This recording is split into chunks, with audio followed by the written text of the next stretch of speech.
Live from the city that never sleeps. 17 miles from Madison Square Garden, New York City. It's America at Night with Rich Valdez. America's favorite late-night talk program, featuring interesting guests from around the world and calls from across America. And now, here is your host, Rich Valdez.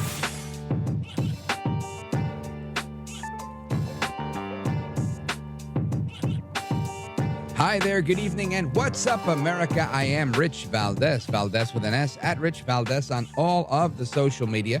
Welcome to the program, Friday night edition of the program. And our phone number, 833-4825-337, 833-4-Valdez. And I was talking about the potential expulsion of Congressman George Santos yesterday, and I said, look, I don't agree with it. I don't think the guy, having been convicted of any criminal charges in court, which are pending against him, warrants him being expelled from Congress. But I was in the minority in that view, and while some members of Congress agreed with me, not enough did, and he's out. George Santos becomes the sixth member of Congress ever to be expelled, I think the third since the Civil War. And that happened today. He became like I said, the number six. And the vote was 311 to 114 to get rid of him. Seemed pretty decisive, that vote, right? It was kind of overwhelming. And you could listen to this as it went down in Congress. The yeas are 311. The nays are 114, with 2 recorded as present. 2/3 voting in the affirmative, the resolution is adopted, and a motion to reconsider is laid upon the table. All but 7 Democrats voted to get rid of Santos. Bobby Scott of Virginia and Nikema Williams of Georgia both opposed the measure. Al Green of Texas and Jonathan Jackson of Illinois voted present. 8 members, including former House Speaker McCarthy and AOC, did not vote against good old Santos. So that's where he is. Governor Hochul said she was prepared to undertake the solemn responsibility of filling the vacancy, and I had this wrong. I thought that the Republicans would get a chance to pick. I didn't realize it would go to the governor. That was my bad. So it makes all the sense in the world why they want to get rid of him. If the Democrats get to do their picking they're going to pick whichever Republican they like. And let's see, the clerk informs the governor. Speaker Mike Johnson said, announcing solemnly as a hush fell over the chamber. It's so written so whimsically. Anyway, if we have a audio clip from Speaker Mike Johnson, listen to this. Under Clause 5D of Rule 20, the chair announces to the House that in light of the expulsion of the gentleman from New York, Mr. Santos, the whole number of the House is now 434. And that is now the new size of the House of Representatives. And let's see, what's his name? Byron Donalds from Florida. He says that this isn't a good idea. This was based on the whims of random politicians, and that's how the Roman Republic fell. If we continue these kinds of actions, that's how this republic will fall again. I'm upset about it because you're talking about erasing the very fabric of what made us the greatest nation in the world, and it's not the actions of George Santos. It's the fact that everybody is afforded their day in court, and that was denied to him. And that was, in effect, what I was saying yesterday. Are we going to tell every American that if you're accused of something, you get fired on the spot? Is that now going to be the standard in the United States of America? Strong words from Congressman Byron Donalds on that topic. And listen, I agree with him. You didn't have to wait that much longer, right? This was a political move, and a bunch of politicians made it. So what are you going to do? Anyway, Sandra Day O'Connor is dead at 93 years old. She was the first female Supreme Court justice, dead at 93. That's being reported by the New York Post. And we have, sure, all right, we could do that. I'm told that we have a clip of audio of Justice Sandra Day O'Connor. Listen to this. It had an incredible ripple effect of making opportunities become available for women. It was just a remarkable transformation. And I really think he deserves an enormous amount of credit for making that happen in this country. That was Justice Sandra Day O'Connor back in 2004, reflecting on President Ronald Reagan appointing her to the court. So straight ahead, I want to get into a few things regarding how much money Americans need right now just to enjoy the same quality of life that they enjoyed just 2 years ago. And listen to this number, $11,400 a year. That's the number. That's insane. We're going to get into that in a little bit. Plus, we've got some additional topics that I want to cover. There's a story that's very heavy. It's about people that prey on children, predators, child predators, and we're going to discuss that as well. And it's never, it's always important to talk about those things, but it's always, just a heavy topic. And I also want to get into just overall, how do you maintain your financial situation despite inflation and all of those things? So we're going to get into all of that as well. Plus your phone calls and throughout the program, especially during Open Phone America. The phone number is 833-482-5337 if you want to join us, 833-4-VALDES. And, of course, all of the other big stories of the day. Forgive me, I haven't had all the coffee that I'm supposed to have in the afternoon to be able to function and speak at night. But we are going to continue with the program and your calls this Friday evening. And let's see. I want to make sure I didn't miss anything. Yep, that's it. Don't move a muscle. This is America at Night with Rich Valdez.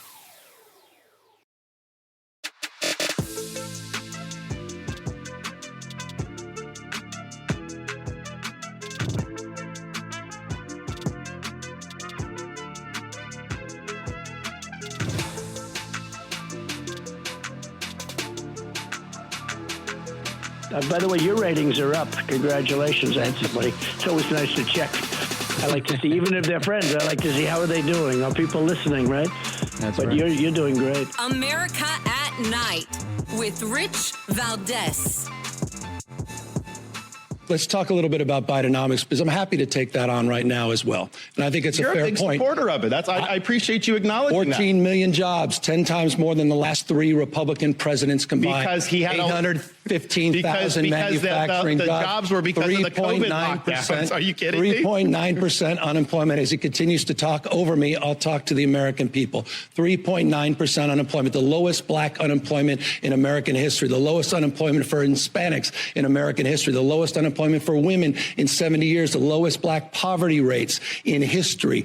That's this administration's agenda. And by the way, as you smile and smirk over there, you should know this, the American people. Here's a guy who celebrated Bidenomics just this week, celebrating $28 million that came into your state because of the CHIPS and Science Act, one of the most significant economic plans since FDR. I'm proud of the work Biden and Harris have done. All right, that is Governor Gavin Newsom sounding very confident, telling everybody things are going fantastic. He's praising Bidenomics, saying that this is the lowest unemployment, 14 million jobs are created. He sounded thrilled about this stuff. Yet, I speak to people in California, and I have eyes, and I know how to read. I see what's going on, and it doesn't look that great from my purview. But I want to get with one of the experts here. This guy goes back. He was in the Reagan administration. He served in the Trump administration as the head of the Economic Council, and he's here with us now. He's a senior economist at FreedomWorks. Steve Moore, welcome back, sir. Hey, Rich, good to be with you. By the way, you're making me feel old, but I was privileged in the very, very tail end of the Reagan administration to serve for Ronald Reagan for 18 months. And then, I got the opportunity to work for Donald Trump. So that's pretty cool. Two of our greatest presidents in modern times. And so I am very proud of that. So let me ask you, you heard this clip of Gavin Newsom debating Ron DeSantis last night. Yeah. And he says, by his standards, this is the best economy we've seen ever. I mean, it's just fantastic. I know there's a lot of debate over job creation. Some are saying, these are just part-time jobs. Others saying that it's actually, new payroll stuff. And I guess in many situations it's both and. But what's your reaction to his soliloquy here? Well, do you want the good news or the bad news? I'll take it all, brother. Okay. Well, let's start with the good news. I mean, the good news is the economy is better than it was a year ago, for sure. I mean, remember when Trump left office, we had a 1.6% inflation rate, which is, really low inflation. And then Biden somehow in 18 months took it from 1.6 to 9.1%. So we had a terrible, terrible first 2 years of the Biden presidency. Real damage to family incomes, and people got a lot poorer because inflation went up so much faster than people's incomes. So month after month after month, people's real purchasing power and take-home pay continued to fall. The good news is the inflation's down to about 4% now. At least that's the official rate. Now, I know some people are probably getting mad at me for saying that because a lot of people think that the real inflation rate's higher than the reported rate, and I think in a lot of ways that's true. But I'm just giving you the reported rate, if I may. And so that's good news. And it is true that the job market has remained strong, no doubt about it. There are jobs out there for people who are looking for them. So that's the good news in the economy. The bad news is that people's incomes have continued to fall because even with the lower rate of inflation, it's just hard for people to keep up. So by my estimate, the average family is about $2,500 poorer today than when Biden entered office. And that's a lot of money, talking about people losing, 3 or 4% of their income when we want people to be getting richer, not poorer. 100% makes a lot of sense to me. And Steve Moore, there's a piece in the Daily Mail. It says Americans need an extra $11,400 a year to afford the same quality of life they enjoyed back in 2021. You're telling me it's a couple of grand. Why are these so far off? And where is this coming from? Is it all inflation, or is that's a good part of something else? I mean, I did see that report you're talking about. I haven't had a chance to really go through their numbers. And, I think that's a little high. But the fact is, if you look at things like, for example, I wasn't including things like mortgages. So, the mortgage interest rate was a little lower than 3% when Trump left office. Now it's about 7.75%. So that's a big increase in the mortgage rates. And what that means is that, your mortgage payment now, if you buy a median value home, instead of paying about $1,800 a month in over 30 years, you're going to pay $3,500 a month.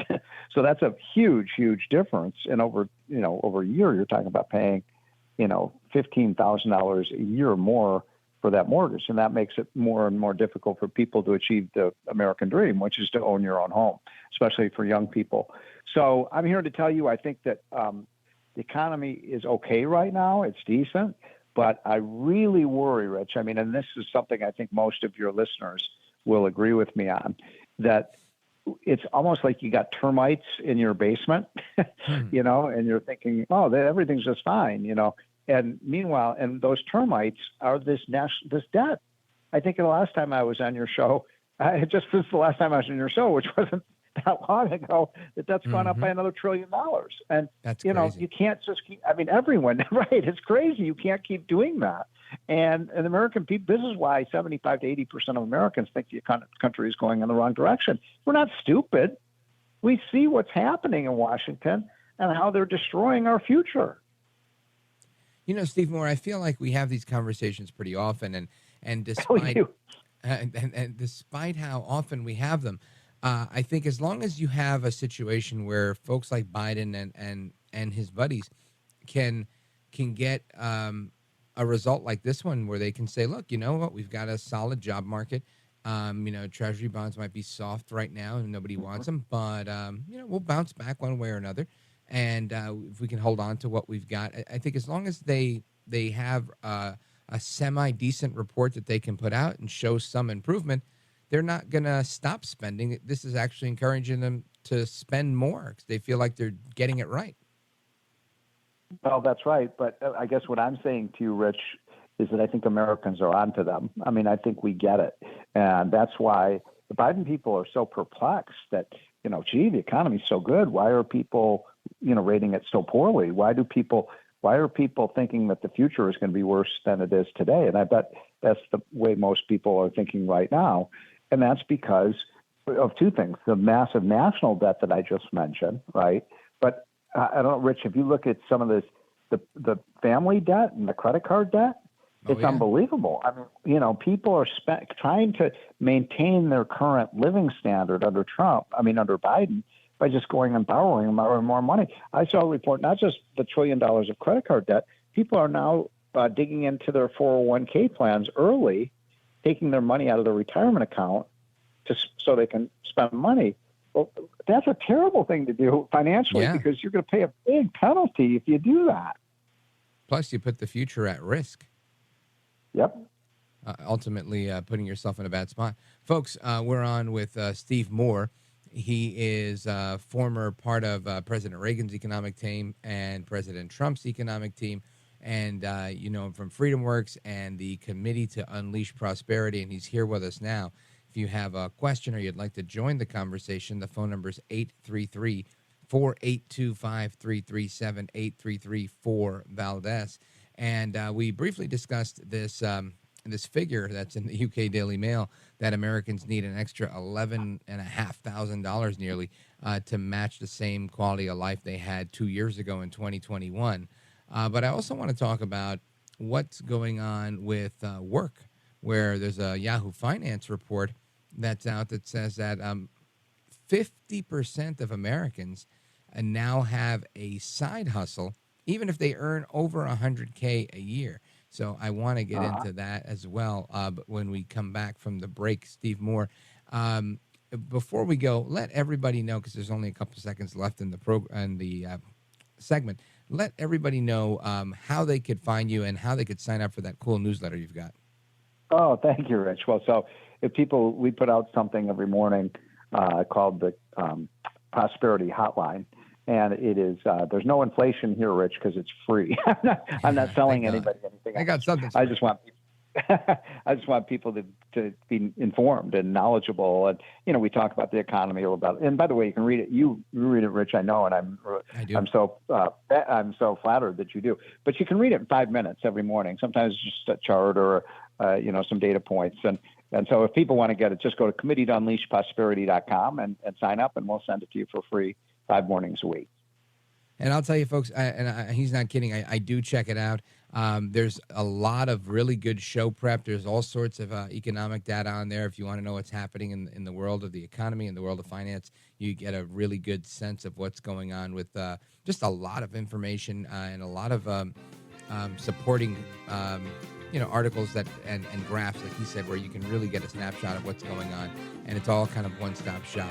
Check that out with Steve Moore. And folks, we're coming right back to you, your questions, and the rest of this conversation. The phone number again, 833-482-5337, 833-4-VALDEZ. It's Steve Moore and me, Rich Valdez, coming right back.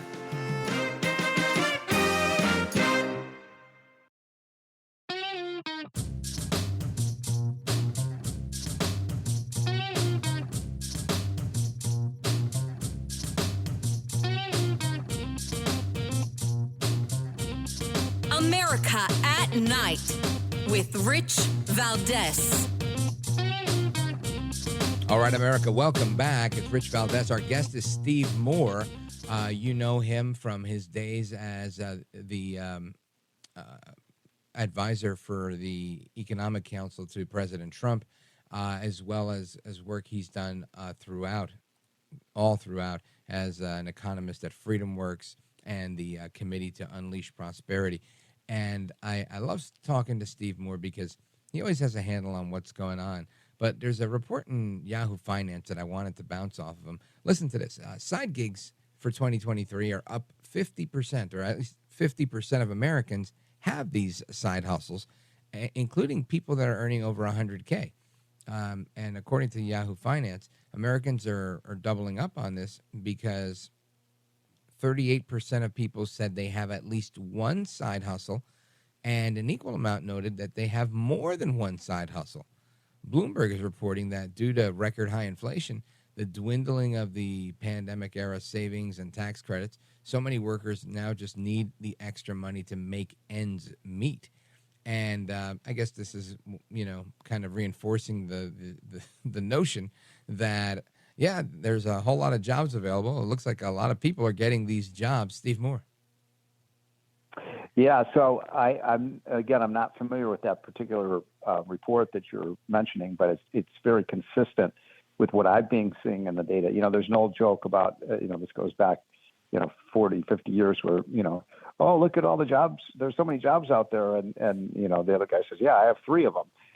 So we do have this problem now where people are having to work a second job to make ends meet. And, that means, they're working 50 or 60 hours a week on top of their normal job. And that, by the way, this reminds me of something, Rich, I wanted to mention, which is, you played that segment with Governor Newsom saying, oh, what was it, 16 million jobs. I just want to make sure people know, about 80% of those jobs were just the jobs that had temporarily gone away, when we were foolishly shut down the economy in 2021. And they weren't jobs that Biden created. They were Trump jobs that, were for 9 to 12 months went away because the government mandated that the businesses shut down. And so it's a totally fictitious and exaggerated number. Yeah, 100%. I get that. And according to the Yahoo Finance piece, part of the reason that many people now work remotely after the pandemic is that 62% of employers didn't go back into an office and in order to save money because of inflation and whatnot. So it just made it easier for them. So I'm wondering, is there like a surprise that's coming down the road where, things are going to get better or worse? Or do you see it just kind of maintaining the status quo for the foreseeable future? Boy, it's so tough to predict where this economy is headed. We have higher interest rates now, which is really a problem. We have more indebtedness, which is a big problem. We have, a problem where the higher inflation has just made everything so much more expensive for people, and that's one of the reasons people have to take on these second jobs.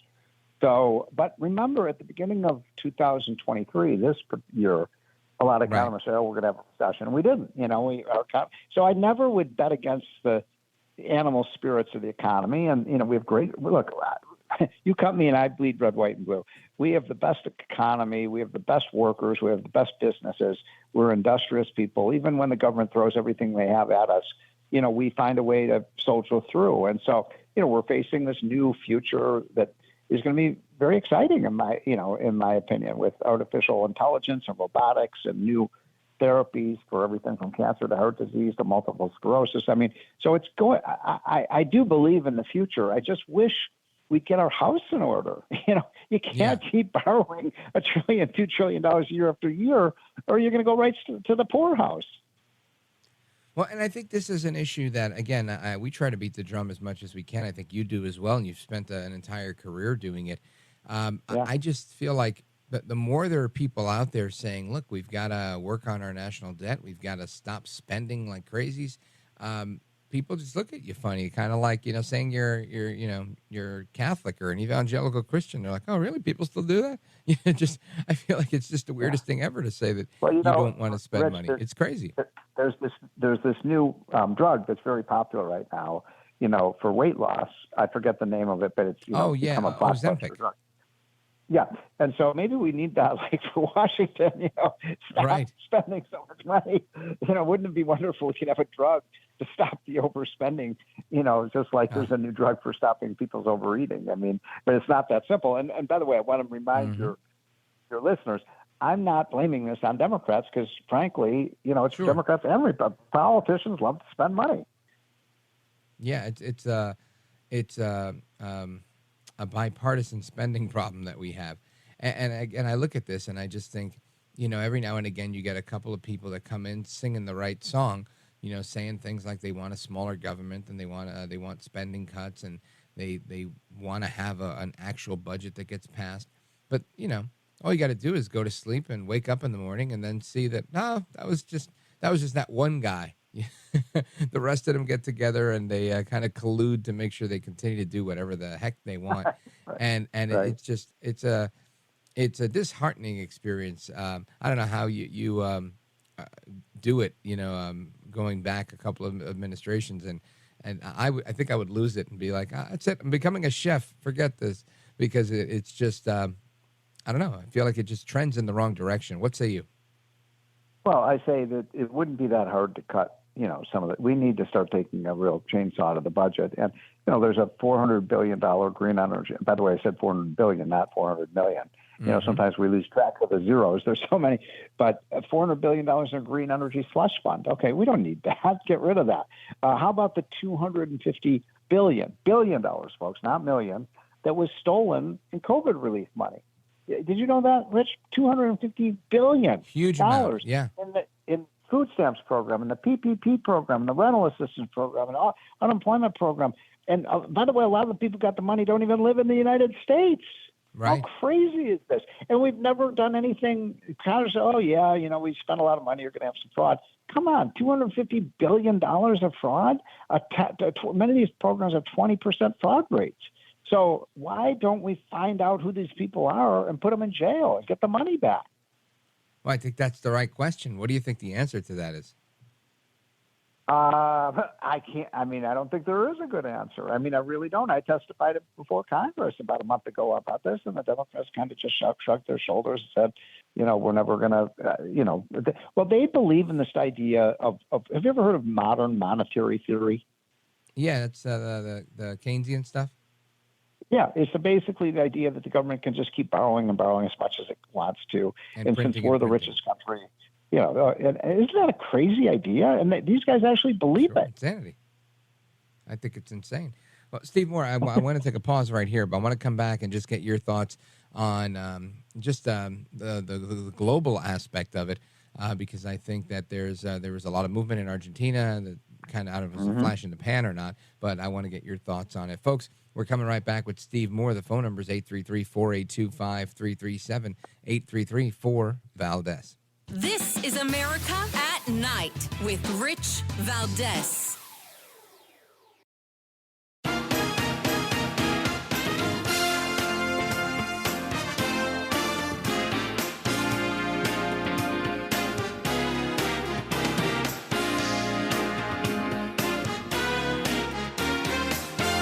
America at Night with Rich Valdez. So there's a consortium known as BRICS, Brazil, Russia, India, China, Saudi Arabia, South Africa, rather. And this BRICS consortium is now being asked by the UAE, the United Arab Emirates, to settle their oil trade in local currencies and not the U.S. dollar. And this is, they're looking to diversify their economic partnership, yada, yada, yada. But ultimately, it's the dollar that seems to be slipping. Now, Steve Moore, there's reports from a number of outlets that the dollar is slipping, it's falling, it's getting weaker. What is going on? Well, look, I don't believe that the dollar is in any trouble right now. In fact, the more trouble the global economy gets in, the more people rush to dollars. I mean, the way I like to put it, Rich, is, when you look at all these countries, we're the least rotten apple in the cart. So, the idea that people are going to rush and does it make any sense that people are going to look to the Russian ruble or the Chinese yuan? That's not going to happen. And so we do have a big advantage in the world because we're the hub of the world economy, we're the alpha male, and we have the currency that is, most stable. And now, again, that's not saying a lot because some of these currencies are crazy. Incidentally, you mentioned right before the break what's going on in Argentina. And this is a big story for people who haven't been following it. Yeah. Milei has won, he's a He's a free market libertarian. He has taken out the Peronistas who ran the country into the ground for 50 years. You know, Argentina used to be one of the richest countries in the world. We should take note of how fast a country can go from being one of the richest countries to one of the poorer countries in the world because they inflated their currency and destroyed it. And so here's an amazing statistic. You know, 10 years ago, it was 4 rubles to get a dollar. Now it's 800 rubles to get a dollar. I mean, not rubles, pesos. That's some exchange. So it means, you know, people are just, you know, they are becoming so poor. And so it's a great thing in the world that finally the people are rising up and revolting against out of control government. We need that kind of revolt here in America. Yeah, I'm with you. And it's I'm glad that you're not afraid that the dollar's slipping, but I feel like every time I turn around, I'm talking to somebody who's telling me that ultimately the dollar isn't going anywhere, and because it's not based on gold or any other precious metal, that it's ultimately going to disappear. Now, I think we've been hearing that since, you know, prior to the 1970s, and here we are today in a Let me somewhat just make of a quick note about strengthened position. Yeah. Go ahead. I'm sorry. So this is an important point, and I want to clarify what I'm saying. So what I'm saying is that I do think it makes sense, you know, if you have a portfolio of assets in your savings, you should own some gold, because you're right, Rich, that the ultimate hedge against a falling dollar is gold. Mm-hmm. And so that's a good thing. What I was saying, though, is when you look at the dollar compared to other countries' currencies, we're not doing so badly. And so that's the point. And I think that, by the way, inflation, which we were talking about, you know, the prices are 20% higher today than they were when Trump left office, 20% higher. What that means is essentially we've devalued the dollar by 20%, right? 100%. That's a big number. How do you mitigate that? So I was hoping you'd ask that question. So what caused the inflation in the first place? It was $6 trillion of unnecessary, massive, wasteful spending by Biden when he came to office. Remember, I think it was Rahm Emanuel who once said that a crisis is a terrible thing to waste. They used the crisis of COVID, and COVID was basically over when Biden came into office, and they used the crisis as an excuse to massively spend money on all these crazy green energy programs and welfare benefits and income redistribution and all of this stuff that, you know, has put our budget. Did you know last year we borrowed $2 trillion in 1 year? Just to pay the interest on our debt? No, $2 trillion was the total borrowing. Now, interest payments are now the fastest growing area of the budget. So, in other words, when you're paying interest payments, you're not getting roads, you're not getting bridges, you're not getting hospitals, you're not getting schools, you're not getting tanks and your military. You're getting, you're just paying for your past sins. It's a difficult place to be, Steve Moore. Do you think that, you know, there's people all over that say that we need to revert, you know, turn around and go back to a gold standard, or is it just reining in spending and getting inflation under control, or all of the above? How do we get to the right place? Well, you should have my friend Steve Forbes on your show, because he's a good friend of mine too, and he's a brilliant guy. And he was on this show, and he's the one that mentioned we should go back to a gold standard. Yeah, I was going to say he keeps telling me we have to go to the gold standard, and I really respect his opinion. But I think in the shorter term, because I don't see the problem is people in government don't want to give up the power of the currency, and the central bankers don't want to give up that power. So it's hard to take it away from them. But in the meantime, what we need to do, the most important thing right now, is to really start cutting back hundreds and hundreds of billions of dollars of this spending that we can't afford. And we can do it. You know, it's like, you know, as I said, if you're overweight, you gotta stop eating. You gotta suck in your belly. You gotta tighten your belt. We gotta do it. You got to put in the hard work, whether you like it or not. All right, Steve. I was going to call you Steve Forbes. Steve Moore. that would be quite an honor. We should probably get him back on to talk about that some more. Steve Moore, again, let everybody who's tuning in right now to let them know exactly how to find you, get the newsletter, and keep up to speed with everything you're doing. So again, if you'd like to get our what we call our prosperity hotline, it's an email that goes out 5 mornings a week, and you can read it 5 mornings every morning. And of course, it is free. It costs nothing. Just go to committee-to-unleash-prosperity.com. And Rich, on the way out, I just wanted to say thank you for preaching financial and fiscal sanity to your listeners, because we can change this. People have to become financially literate and understand what's going on in this country before we can fix it. I'm with you 100%, brother. Keep up the great work that you're doing. Yeah. I'm doing my small part, and I appreciate you being here. Hope you have a great holiday. You too. Thank you. All right, folks. Steve Moore, Committee to Unleash Prosperity. And, of course, your calls and more coming up straight ahead. Don't go anywhere. This is America at Night with Rich Valdez.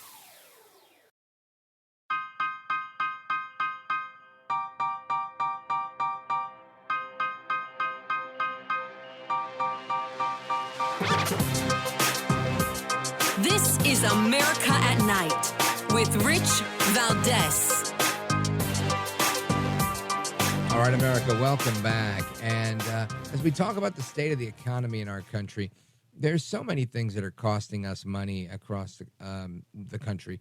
And one of those things is, not just inflation and the massive spending, but also the fact that we're spending on problems that we're creating, like immigration, and how having I say open border because for many intents and purposes, it's not really secure, right? So it's not as if they're not turning, anybody away. Of course, there are some people that can't get in, but for the most part, you make up a story, you say you need asylum, you do what you got to do, and you're in, and you're going to get some gift card and a cell phone and a ride to somewhere in this country.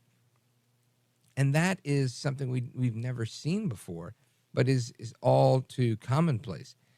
And I don't know how you fix a problem like that if you've got half of your government that's happy to do it and facilitate it and keep it happening. So I don't know. You guys tell me. 833-4-Valdez. Let's go to Boise, Idaho. Listening to Rich Valdez, AmericaAtNight.com online. Let's check in with Paulie. Go right ahead. Yeah, good. Thank you for taking my call, Rich. Yeah, I've been thinking about this a little bit more seriously because they just came out with a number of $450 billion a year to subsidize everybody that's come over illegally. And in other words, there's another $450 billion that we're not going to have that we should have in the coffers. And what I'm looking at is turning 65 within a couple of years. And if that money is going to the immigrants that are coming in, is that going to take away from some of the money that was supposed to last us until 2033? Brother, it's tough. I mean, everybody's looking at trying to figure out how to make this problem better. I don't know that I have any of the answers other than we've just got to try our absolute best to hold every last politician accountable to spend less and to believe in reducing the size of government and ultimately putting forward an actual balanced budget, which is something we haven't seen in forever. And it's crazy to think that that's our long shot here, but I don't see another play. I really don't. Paul, thank you for your call. Folks, coming right back. Rich Valdez, America at Night. Don't move a muscle. We continue our conversation right here. Don't go anywhere.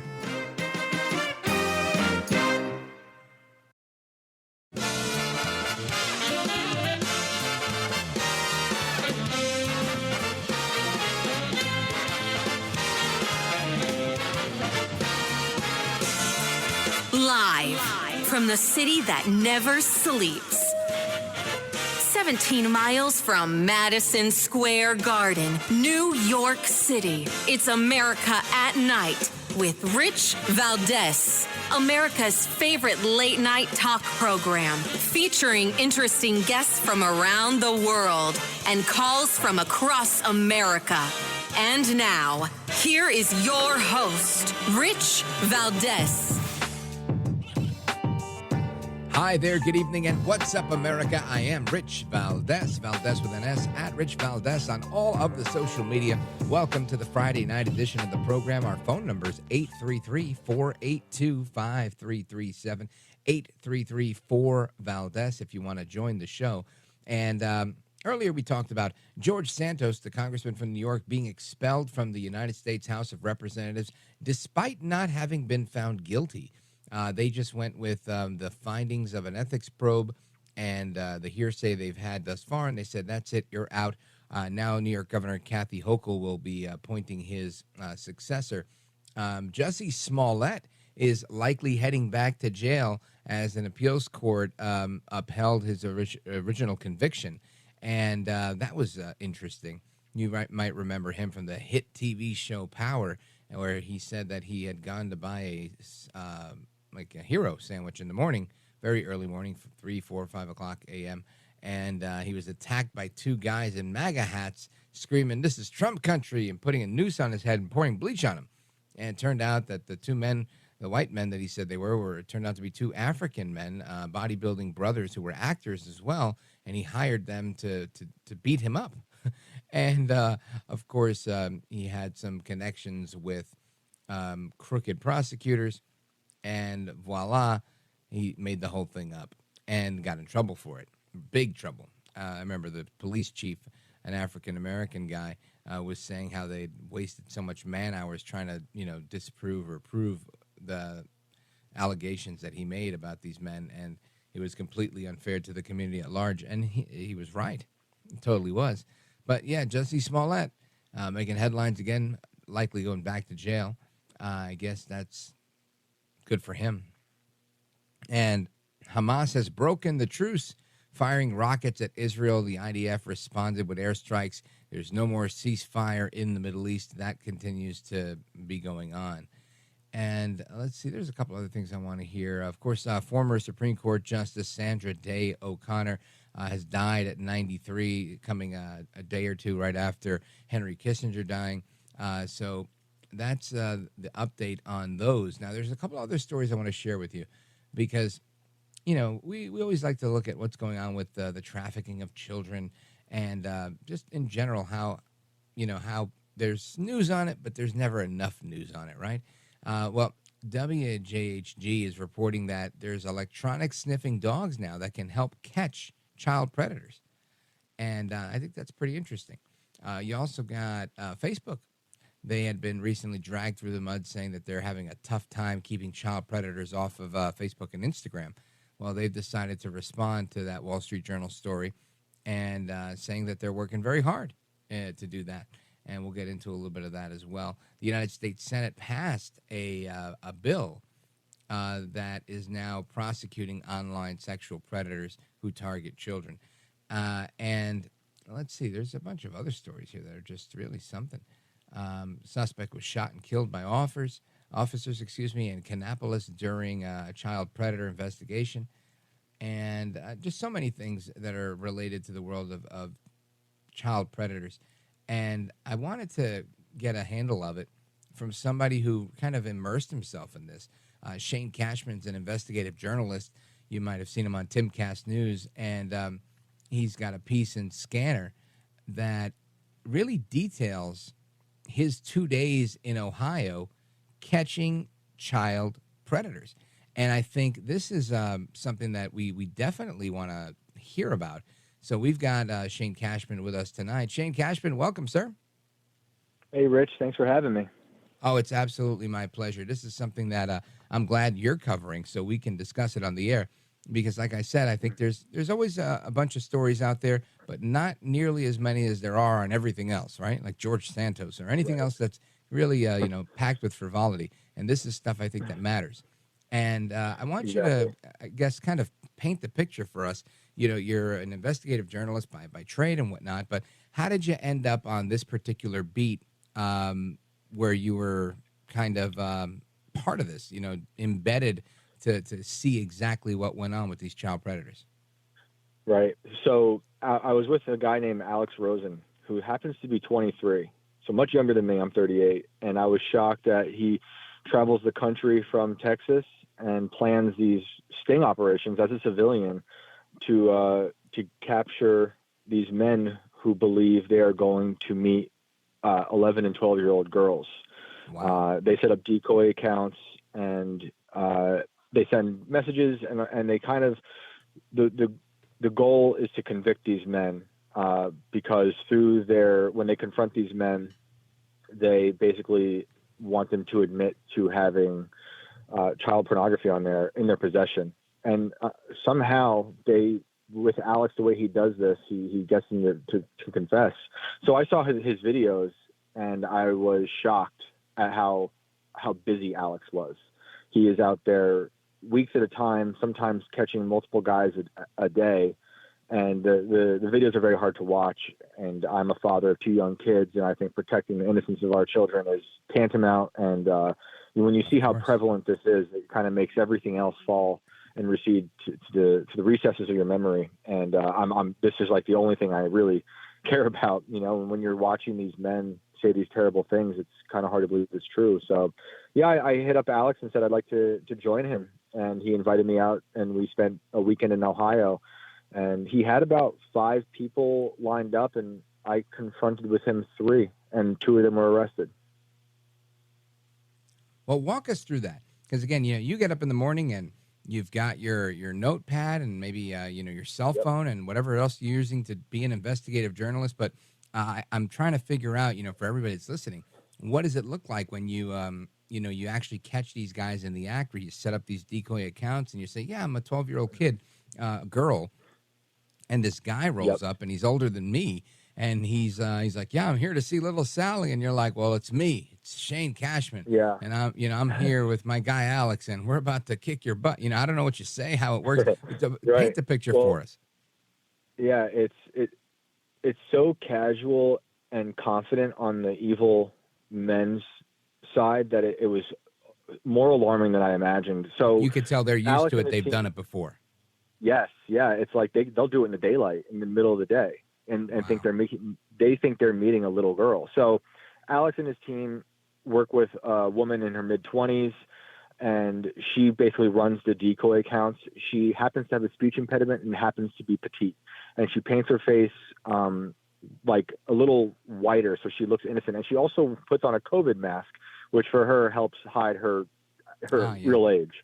And she dresses like a little kid. She wears a Minecraft backpack with a doll in her arms, and she walks into this situation where this man, the first man we met, who we call Henry in the story, is waiting in his yard where he lives in the basement of his sister-in-law's house in Ohio, and he's just waiting for the girl to appear.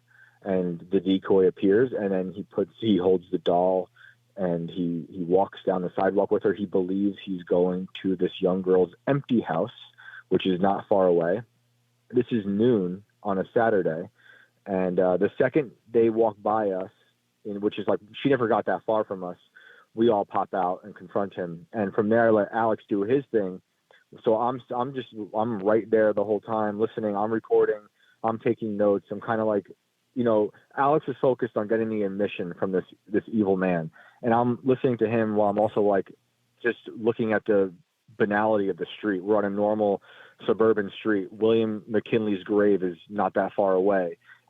There's a man putting up Christmas decorations right next door. And meanwhile, he doesn't know that his neighbor is meeting up with what he believes to be a 12-year-old girl. And then we walk him. They're filming. They're live streaming this whole thing.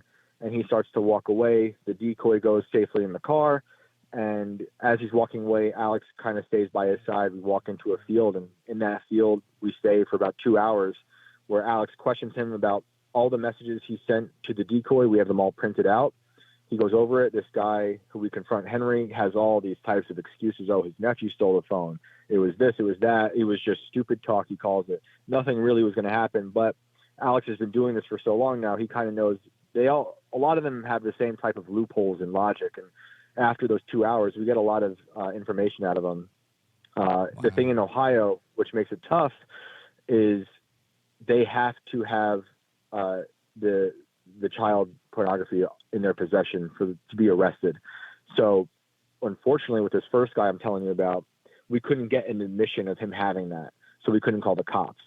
So that was like so disappointing to me after having to listen to all this horrific stuff that he did admit to sending to little girls and other little girls. He had to walk. And this man, while we're questioning him, he also defecates himself in front of us. It's like this like evil thing is operating inside of him. Yeah. And it was really disturbing. So, but then the next two guys, we did get them arrested because they did admit to having the stuff on their computer.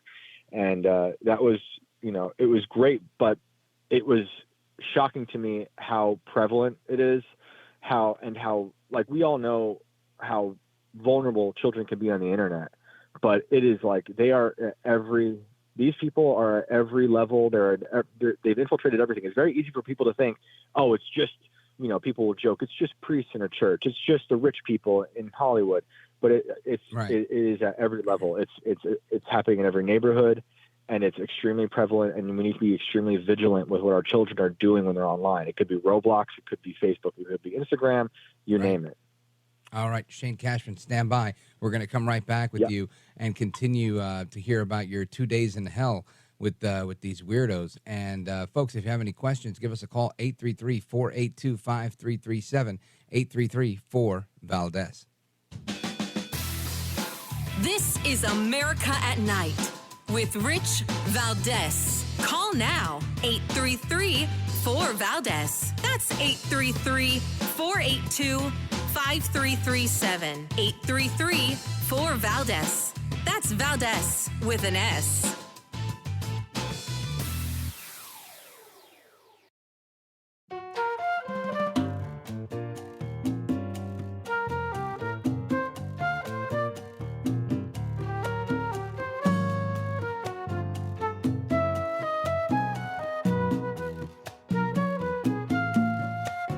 America at Night with Rich Valdez.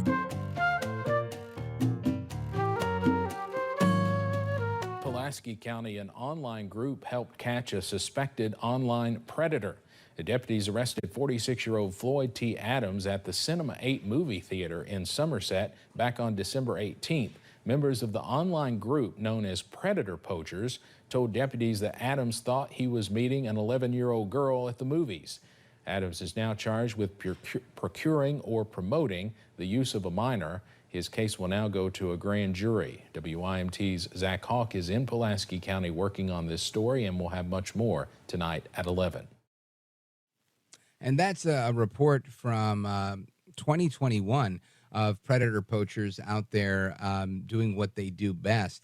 And I think it's remarkable work, whether it's in Kentucky or anywhere else, that you hear about the work that they're doing. And we have the benefit of having a conversation with Shane Cashman, who's got a piece on Scanner called The Demon Hunters, 2 days in Ohio catching child predators. And it's quite remarkable to read through this piece and to hear what Shane Cashman reports as what he observed of how this one guy, Henry, was trying to,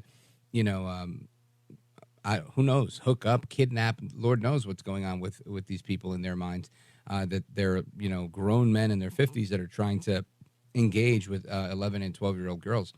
And Shane Cashman, you described the situation with Henry in the last segment. What are some of the other instances that you observed, and what were they like? So with Henry, since I said it was so disappointing to see him be able to walk home without getting arrested because of the non-admission to having the child pornography, then we set up a man who we call Franklin. And I changed the names in the stories because they're ongoing investigations.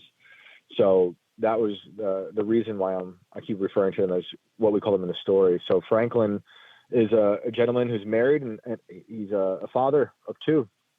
And he this would be later in the night, same day as Henry. I'm staked out at the front entrance of this apartment complex in Ohio.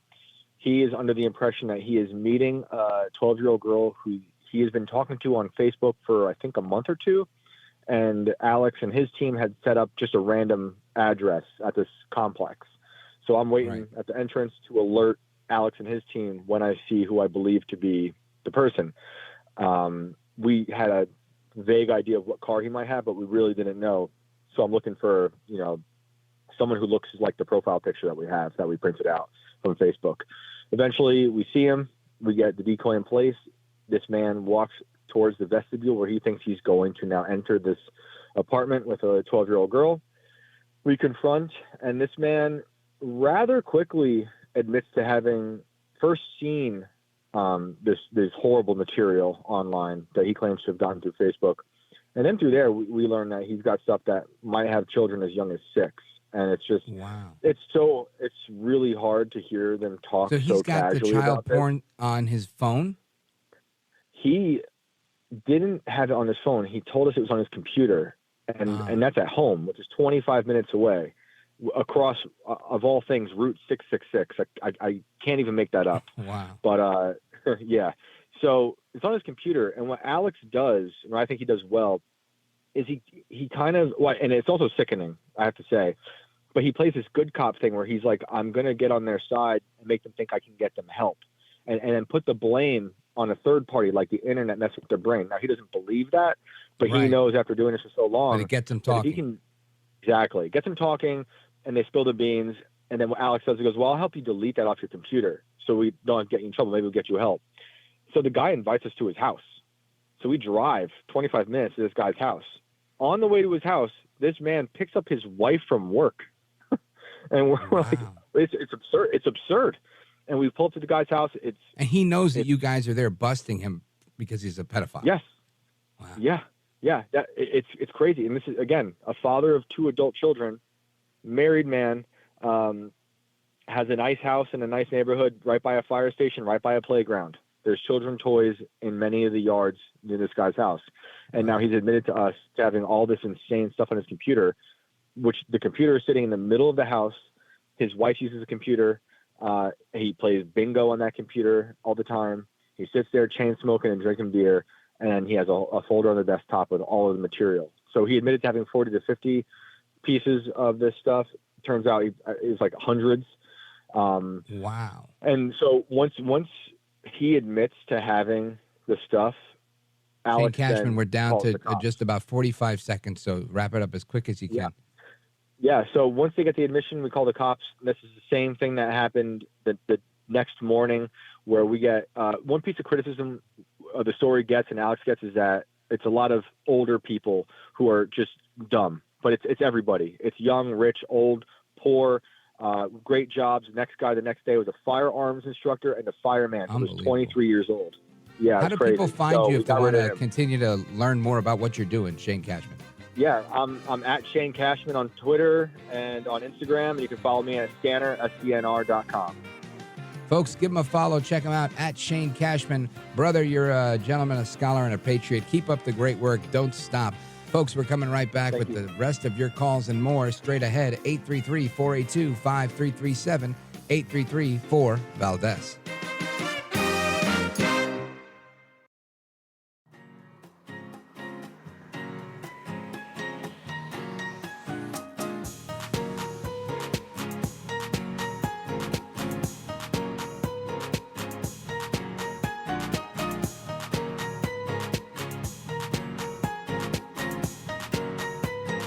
America at Night with Rich Valdez. All right, America, welcome back. And everybody knows Christmas is coming. It's right around the corner. People are buying gifts for Hanukkah, for Christmas, and everybody's spending all sorts of money. And I want to get to the bottom of that. We've got the author of the book, Gotcha, Your Money Smart GPS, Navigating the 5 Pitfalls of Financial Freedom. Matt Sapaula is with us. And Matt, I want to jump into this Gallup poll that shows that Americans plan on spending an average of $923 on holiday gifts. That's just shy of the $932 that they were estimated to be spending a year ago. Obviously, a lot of this is going on credit cards. We were seeing record credit card debt and record inflation, even though it's trending downward. And I'm wondering what's going to happen when this bill comes home to roost in January or even February. Matt Sapaula. Well, everybody's going to be rushing to file a tax refund. That's what's going to happen. that it's crazy how people are thinking that money spent today does not have to be paid for, and that's the challenge. When I was growing up, and Rich, I'm not that old. I'm 50 years old. Hey, Matt, I can barely hear you. That means America can barely hear you. It sounds like you're on a speakerphone. We'll try and get that situated. How's that? Is that better? Oh, yeah, that's a lot better. Yeah. Go right ahead. You were saying. Yeah, I was saying I was raised in an era where cash was king, something you had in your pocket. It's so easy today to just slide a credit card or use Apple Pay, just tap your phone on the machine. And it's very easy today to not feel money leaving your account. The question I ask for people is that if you have so many apps that take your money, think about this. How many apps bring money to you versus take money from you? Right. And so if you're thinking, it goes back down to really, money is a mindset. The first chapter of my book is understanding that, if you're going to manage money, you got to manage your mind first. And sadly, there's so many easy ways to spend money today. I think that's where we need to get back to, the basics of financial literacy. And sadly, people need to learn more financial discipline. Well, I think that's a given for a lot of us, right? What are some of the recommendations that you have when people are, when they're talking about spending, every last bit of their paycheck on Christmas gifts and whatnot? How do you help people to develop that level of discipline in spending? Right. Even though it may be a given, the execution is horrible. Obviously, we're seeing so many bad examples of how to spend money around us. I mean, people are spending $1,500 on Taylor Swift tickets and $1,500 for Beyonce tickets, but if it's to invest into themselves, that's another thing to talk about. How do we invest into ourselves as a family? So one of the questions I had for my kids growing up, because I was a single father of 3 kids before I decided to understand entrepreneurship and understand financial literacy myself, is I said, hey, kids, listen, all these kids might have 3, 4, 5 gifts. Give me one thing that you'd love to have for Christmas, one gift. And what I realized that they're fine with that one gift, but the most exciting thing that a lot of children remember is not the presents you give them, but the presence of your time around them. Right. That's what they remember. And so if we get back to those experiences that we enjoyed as family, that's what it was for. It was families coming back together. It wasn't rushing to Black Friday and Cyber Monday and finding all the great deals that you haven't put presents under the tree. It's how do we spend time with one another and getting back to those values. And for people that are just tuning in, let everybody know how they can get a copy of your book. Sure. Very simple. Amazon. If you're on Amazon already, it's Gotcha book. By the way, my last name is Sapaula, and it's so funny how my entire life, Richard, my entire life, everybody called me Spatula, Samala, Sapula, and Amazon did the same thing to me because they autocorrect my last name to Spatula. But if you just punch in Gotcha book, it's still up there as the number one book. We launched it a couple weeks ago, and today it's still a best-selling book because we talk about the 5 pitfalls of personal finance. And I think a lot of people right now are resonating with it. It's the universal truths, universal principles that help people through the up and both down market. Well, Matt Sapaula, I want you to stick with us, and we're going to walk through those 5 pitfalls in the next few minutes that we have on the air. Folks, if you have a question for Matt Sapaula, he's the author of the book, Gotcha, Your Money Smart GPS Navigating the 5 Pitfalls of Financial Freedom. Give us a call, 833-482-5337, 833-4-VALDEZ. This is America at Night with Rich Valdez. Call now, 833-4-VALDEZ. That's 833-482-5337. 833-4-VALDEZ. That's Valdez with an S.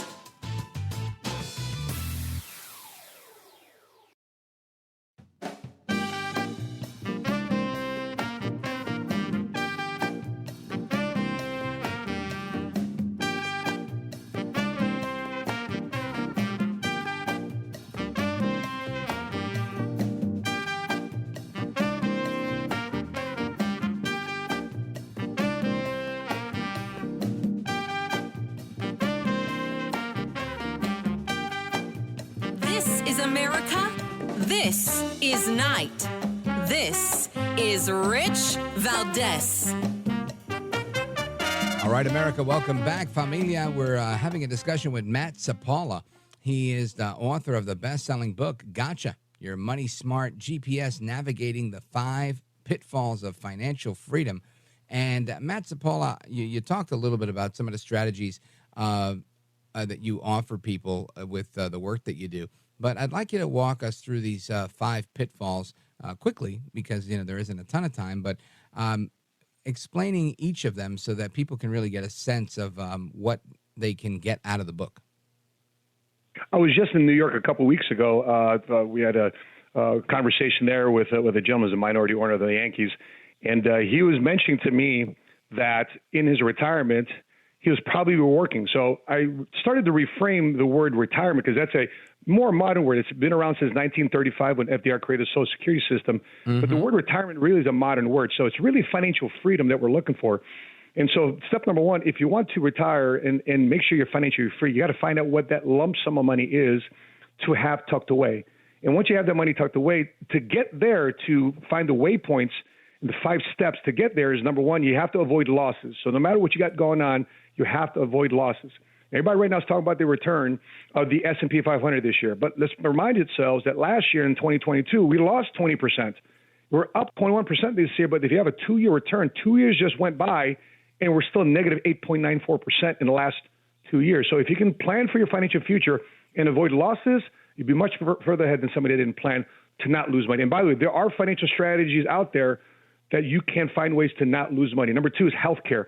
We're driving by one of the high rises there in New York. The big high rise. It said senior living center.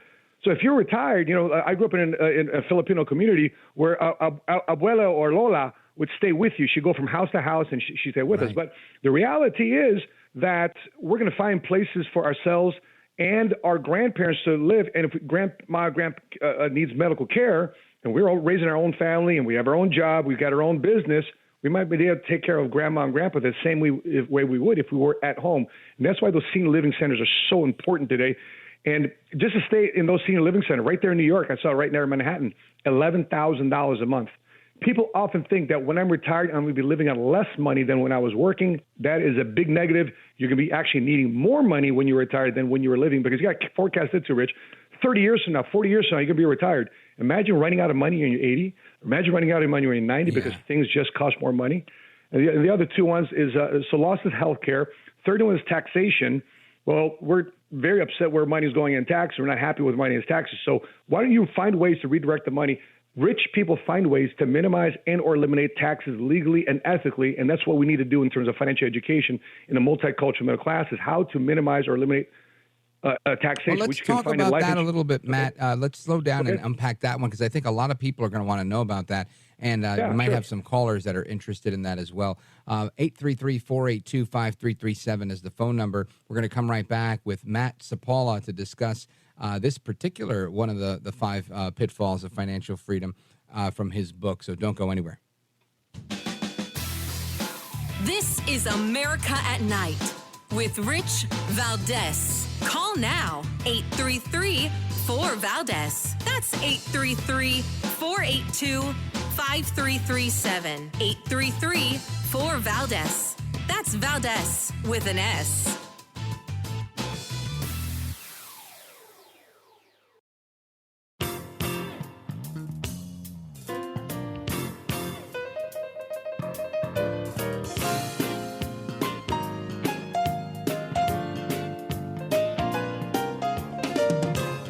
Known you several years now. I want the audience to know what a wonderful, decent person you are. Very, very thoughtful. America at Night with Rich Valdez.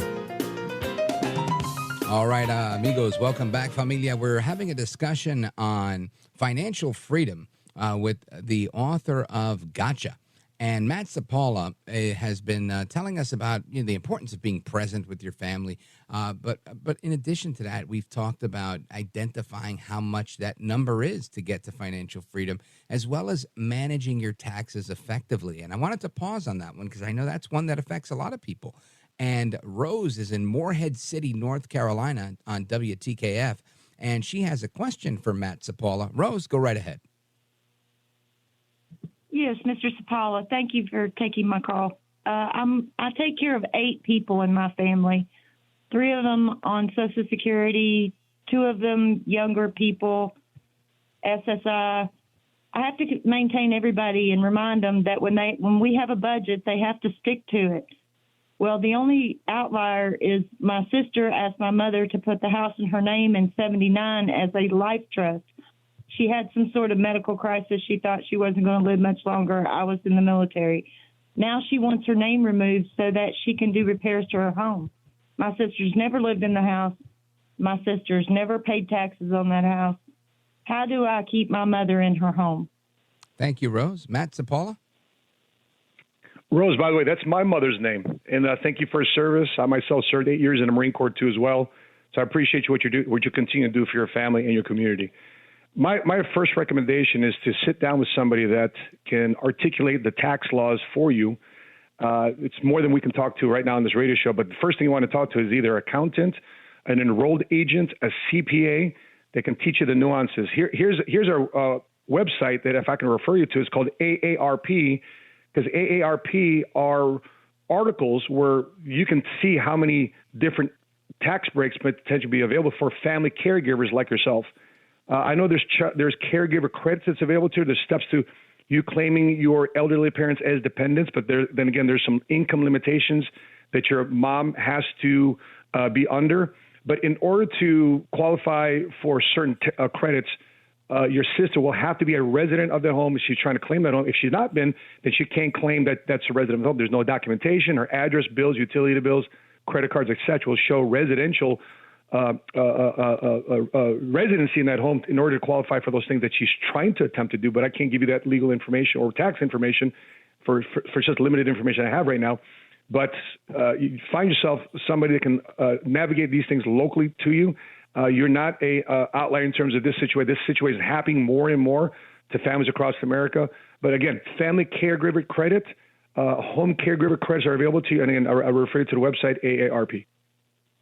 Well, thank you, Matt, for that. And Rose, thank you for your question.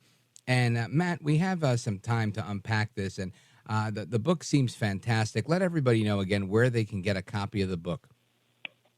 Sure, you can find a copy of my book on Amazon. Just look for the word gotcha and put gotcha book, because sometimes people put my last name there, and for some reason Amazon likes to correct my last name to Spatula versus Sapaula, but it's a best-selling book in 3 different categories. Again, put in Amazon search bar, gotcha book, Matt, and you'll be able to find my book. Okay, now I also wanted to let everybody know you've got a phenomenal YouTube channel. And you cover a lot of really great topics. And I wanted you to just give us a little bit of how you got into the whole. Did you wake up one day and say, "Hey, I'm going to make a video"? Did you make a video and somebody say, "Hey, make another video"? How did that whole thing unfold for you? It's just going through my own personal pain. I realized my own personal mistakes with personal finance. I was a single father. And before I was a single father, I married improperly. I chose wrong. I got divorced. I filed bankruptcy. This is 1996. I stumbled into the financial services world. Thank God a retired master sergeant stuck his foot in the door for me. And once I figured out what I was lacking, what I was missing, I was never a good student. I was a 2.2 GPA in high school. I don't have a college degree, even though my GI Bill could have paid for everything. But I needed to make money now. That's why I took a position in insurance sales for 14 years as an independent agent. And since then, I just recorded the top problems that seems to be consistent in America. In 1999, I got involved in the insurance industry, in financial services industry. Those problems not only have not gone away in terms of Social Security, personal finance, retirement, getting out of debt, insurance, Roth IRAs, et cetera, 401ks. Those problems not only have gotten better over time, sadly, they've gotten worse. And every time I pick up a video camera, I think about the problems and the solutions that are able to be provided to fix those problems. That's what inspires the YouTube videos. Folks, Matt Sapaula, in addition to the great book he's written, he's the host of 7 Figure Squad. It's a YouTube channel where he's got interviews and how-to tips. And let everybody know a little bit about what they can expect when they tune into your YouTube channel. My approach to anything in life, I decided to say, you know what, God, I tried it my way for 20 years. Let me try it your way. But it's really from an approach of the lens of a person that's a believer. I believe in the Bible.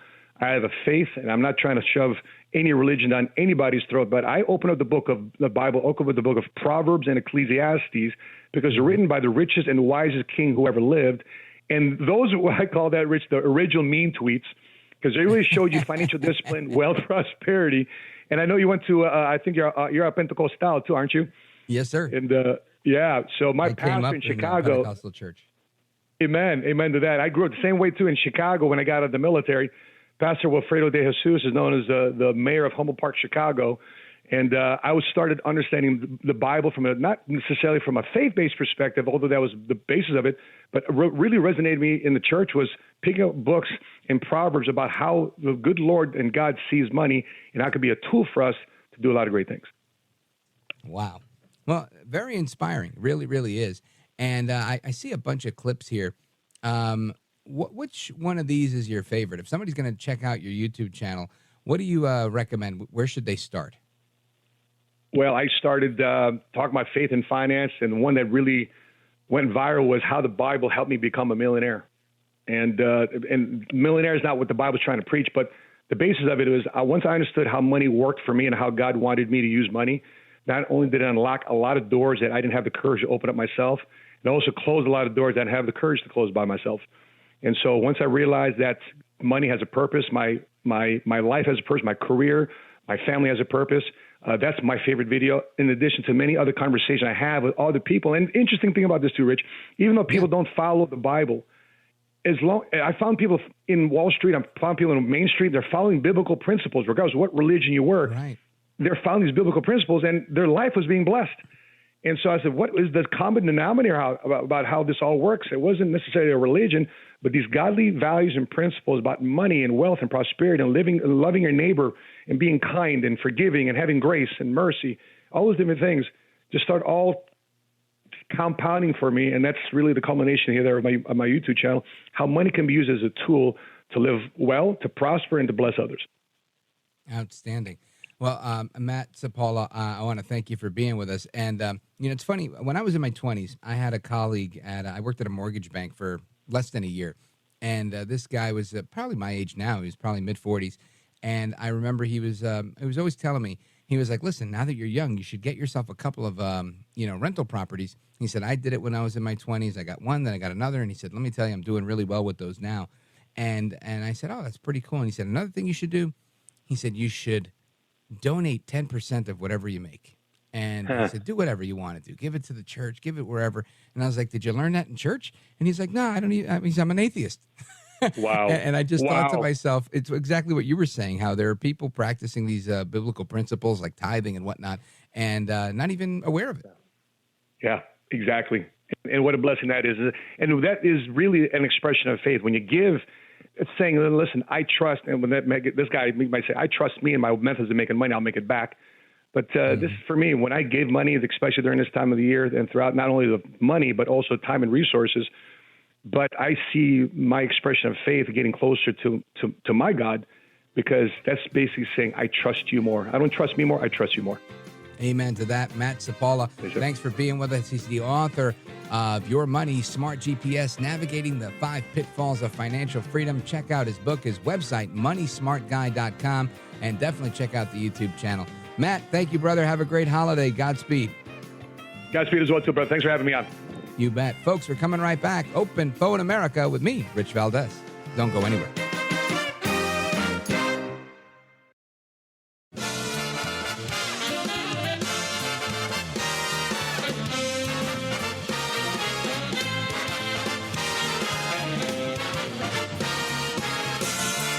Live from the city that never sleeps.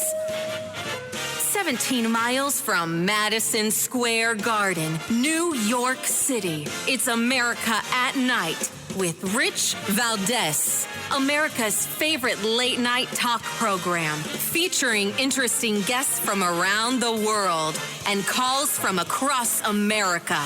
And now, here is your host, Rich Valdez.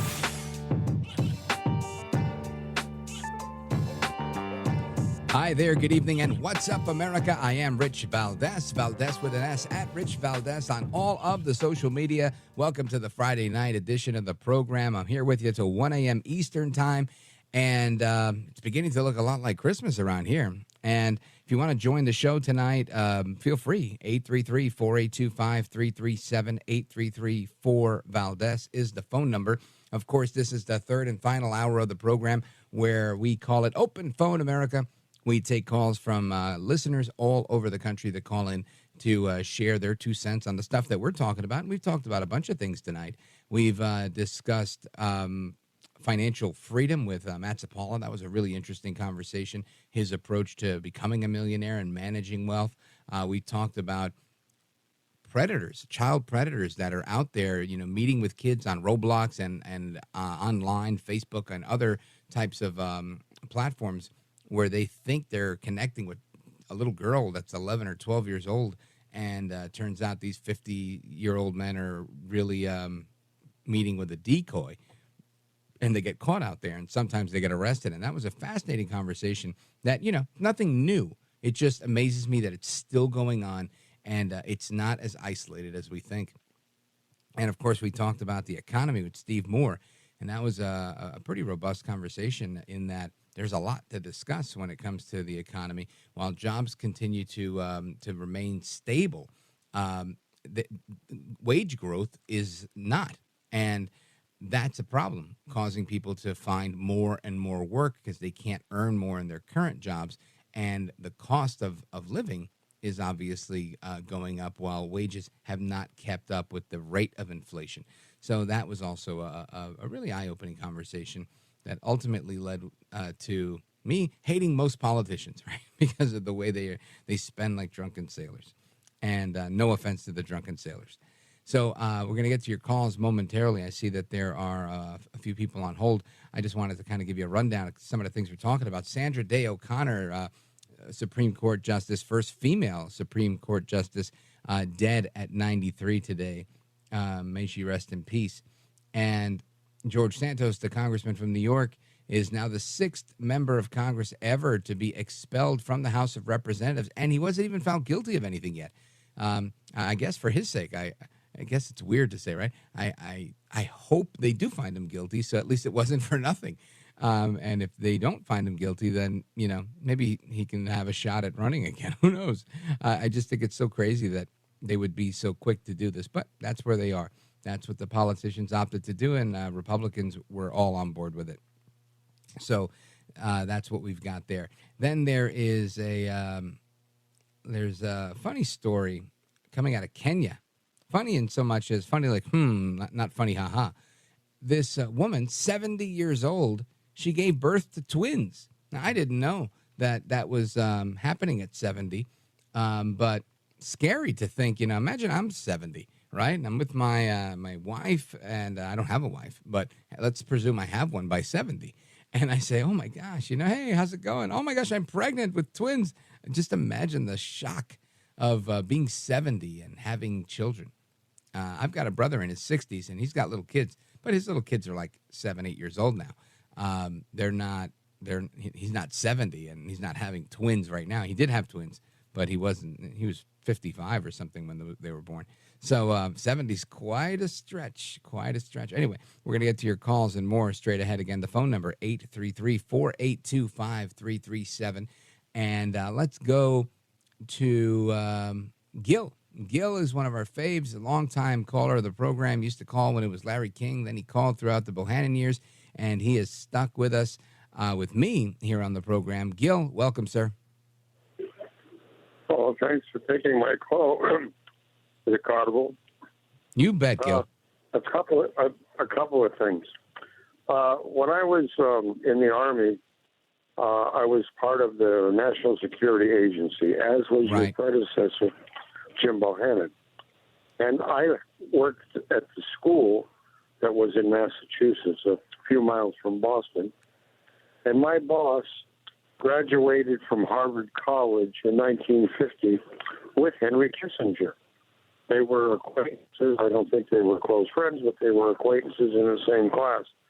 And he often commented about Kissinger's zeal to perform and just do outstanding things all through his baccalaureate career. And, of course, he went on to Harvard University to get a master's and then his doctorate, and became Richard Nixon's national security advisor, and Secretary of State and stayed on with President Ford.